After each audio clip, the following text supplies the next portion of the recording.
Good evening. Welcome to South Asia Newsline. I'm Arjun Chaudhary. Here are the top stories we're tracking for you on Friday, the 20th of March. United Nations urges Bangladesh government to de-escalate political unrest.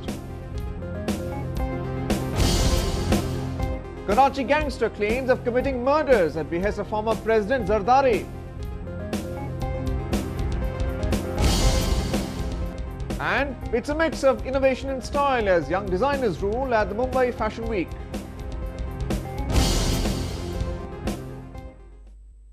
And now for all the details. At least 2 people were killed and several others were injured in a blast outside a mosque in southern Pakistan on Friday. The incident took place at a mosque belonging to the minority Bohra community in Karachi, where hundreds were offering Friday prayers. According to reports, the explosives were planted on a motorbike parked outside the mosque. The blast also damaged a number of nearby vehicles and shops. Though no group has claimed responsibility for the attack so far, it was the first on a Bohra mosque in nearly 3 years. The last one killing at least 7 people in 2012. The United Nations has called on the Bangladesh government to de-escalate the current situation and engage in constructive dialogue with the opposition.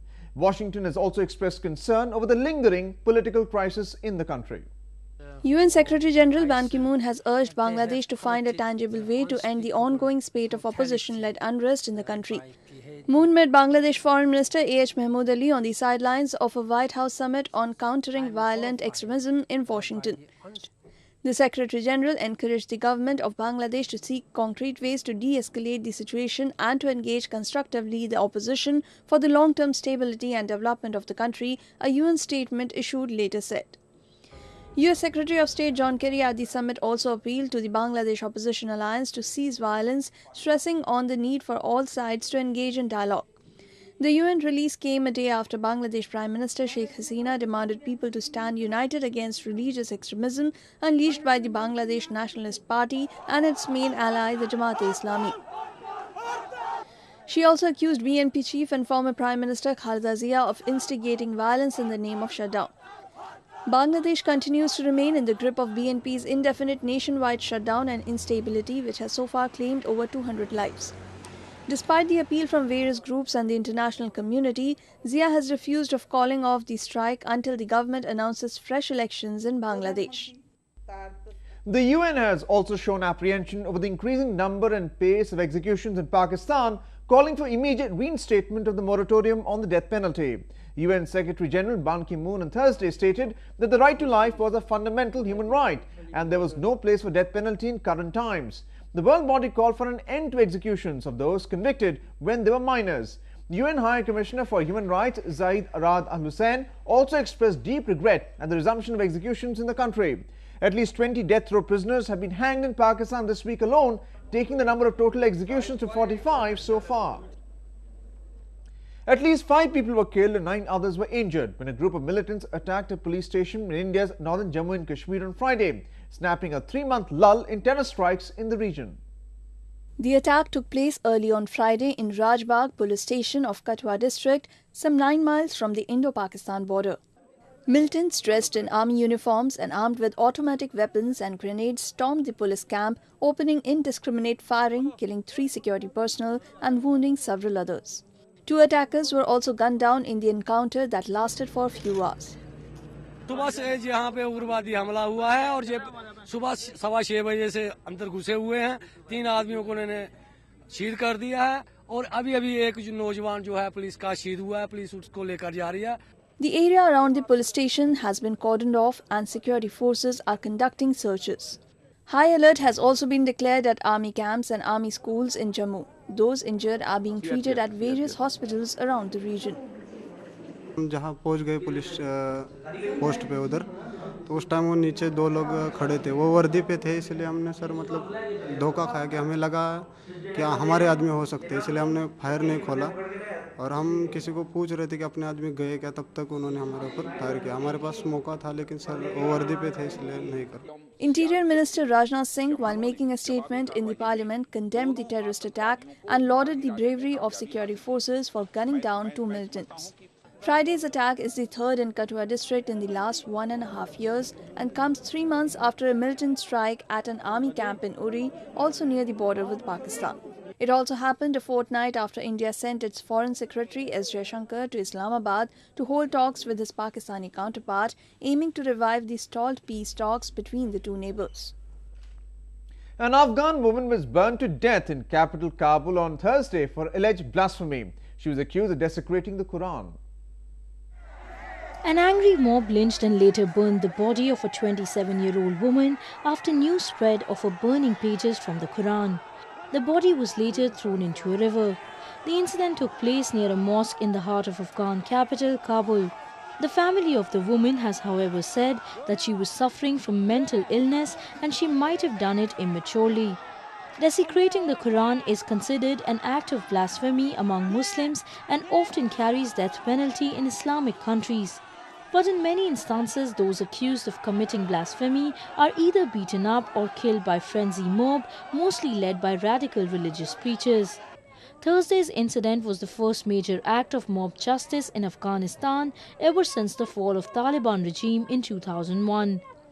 Women, however, continue to remain suppressed in the Afghan society, with most assaults against them going unreported in the country.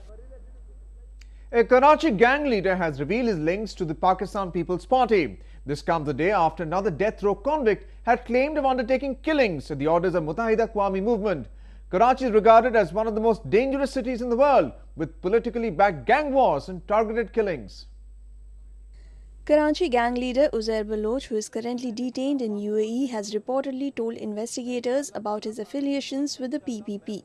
He also claimed of committing political murders at the orders of the party leadership, including its co-chairman and former president Asif Ali Zardari. Baloch's claim comes a day after death row prisoner Saulat Mirza, in a video statement, accepted of being the hitman of another major political outfit in the southern province, the MQM. Mirza is convicted for the murder of a high-ranking bureaucrat. His statement came hours before he was scheduled to be hanged in a Karachi jail. Following this, Mirza's execution has been put on hold. The federal government has also reportedly ordered the reopening of the case. The MQM, however, said that Mirza's statement had no legal validity and the party is facing a media trial. जहां इतने statements record हो चुके हैं, which are now part of judicial record, तो ऐसा कोई statement जो कि जिसकी सेक्शन 164 में भी कोई कानूनी हैसियत नहीं है, क्योंकि ट्रायल के बाद ये नहीं हो सकता, अपीलों के खारिज होने के बाद नहीं हो सकता, तो ये क्या हो रहा है सिवाय इसके कि कोई पॉलिटिकल पार्टी हमारा मीडिया ट्रायल कर रही है. Karachi, the financial capital of Pakistan, has for long witnessed the turf of war between the MQM, the Awami National Party and PPP. Dozens are killed on a regular basis in targeted killings and gang wars in the city of 23 million. Lyari in the outskirts is also home to some of the biggest gangs in the country and infamous for drugs and arms trade. Baloch leaders have appealed for more international attention towards extrajudicial killings undertaken by Pakistan in its southwestern Balochistan. The resource-rich province is witnessing a nearly 6-decade-long insurgency against Pakistani exploitation. Baloch activists held the screening of The Line of Freedom, a short film on the extrajudicial killings in Balochistan, at the United Nations on Thursday. Many said they wanted to give a voice to the otherwise largely underreported issue. I understand that in the West, we do get occasional articles about the topic, but I wanted to work on databases and websites that would help spread the information about these abductions, which are voluminous in number. We would like to call attention to the fact that this is all happening behind the scenes, isn't transparent, and people are missing for years. Actor Tony Hasnat, who features in the film, said it will educate people on the realities in Balochistan. It's not merely for entertainment, it's for educating. It's almost, it's a story, it's an honest story that should be expressed. And hey, I reckon every human being on the planet should see it, just so that they're aware of what's actually happening. Activists said Pakistan's kill and dump policy of activists is aimed at weakening the Baloch national movement. उसको कमज़ोर करने की खातिर पाकिस्तान यही काम कर रहा है. उसकी फ़ौज भी इसी कोशिश में कि यहाँ पे जो पढ़े लिखे लोग हैं, जो आगाही फैला सकते हैं, जो लोगों में इल्म फैला सकते हैं, जो लोगों को बता सकते हैं कि आपके हकूक़ क्या हैं, आपके साथ ज़्यादती हो रही है, उनको रास्ते से हटाया जाए। The Line of Freedom is a fiction based on true facts. It is a story of a student who was abducted by security forces. After days of interrogation and torture, he was shot and dumped in the desert. According to Baloch rights groups, thousands of youths and activists continue to become victims of enforced disappearances in the province. At least 22 people were killed and more than 150 others were injured in a train derailment in northern India on Friday. The accident happened in Raebareli, some 47 miles south of Uttar Pradesh's provincial capital Lucknow. Though rescue operations were underway, authorities fear the death toll could rise as many more passengers are still trapped inside the wreckage and derailed coaches. According to reports, the accident took place due to a failure in the brake system of the train.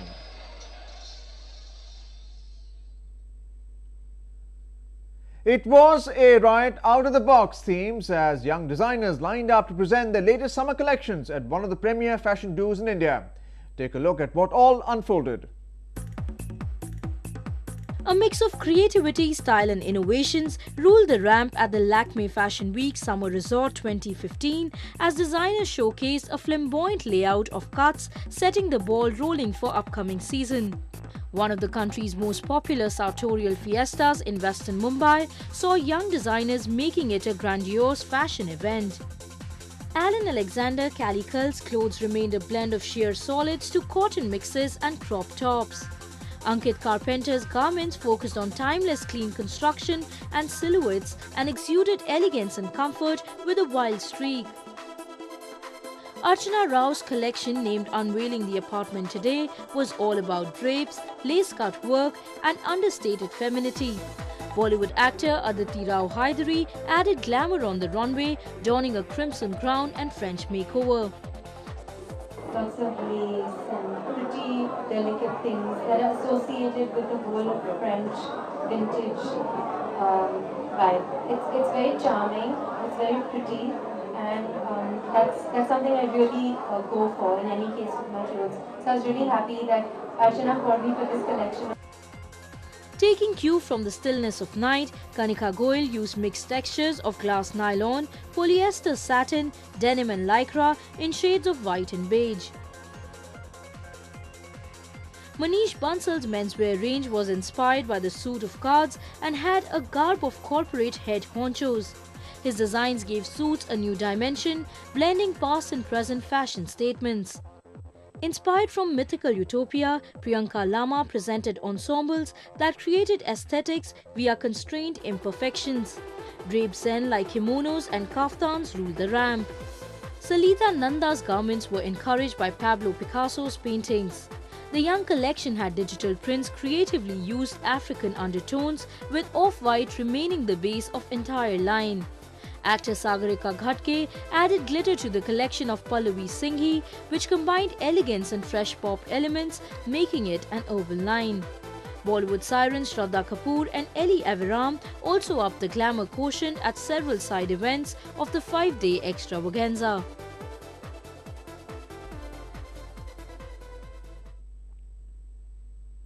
Well, that's the way it was in South Asia this evening. Before we conclude the top stories once again. The United Nations urges Bangladesh government to de-escalate political unrest. Karachi gangster claims of committing murders at behest of former President Zardari.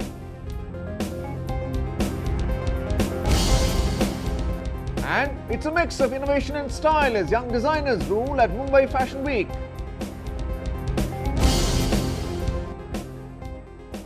Now viewers can watch the show on SouthAsiaNewsline.com. You can also visit us on Facebook.com/SAsiaNewsline and follow us on Twitter at SAsiaNewsline. That's all in tonight's edition. We'll see you same time next week. Have a great weekend and good night.